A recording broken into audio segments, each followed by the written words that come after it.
ବ୍ୟକ୍तिर बा मनीषर आचरणगत परिवर्तन को शिक्षा कह जाए। Behaviour change is the education, नहीं कि behaviour change is the education.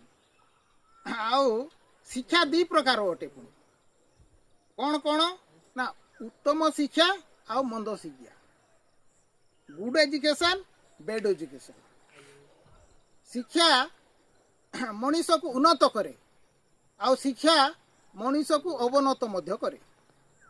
हेले उत्तम शिक्षा कौन, जड़े खराब व्यवहार बा खराब रास्ता भल रास्ता को आसीबा उत्तम शिक्षा अटे एवं भल रास्ता खराब रास्ता को जीवा मंद शिक्षा अटे।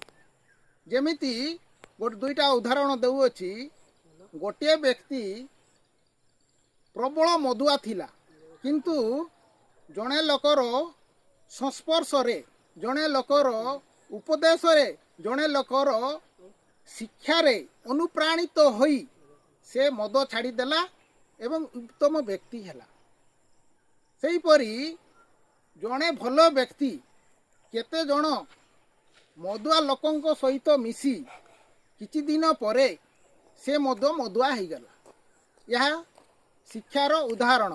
आचरणगत परिवर्तन हैला। आचरणगत परिवर्तन हेबा द्वारा मनीषर व्यवहार मध्य परिवर्तन हैला। तेणु आचरणगत को परिवर्तन को शिक्षा कह जाए। आज्ञा देखंतु मनीषर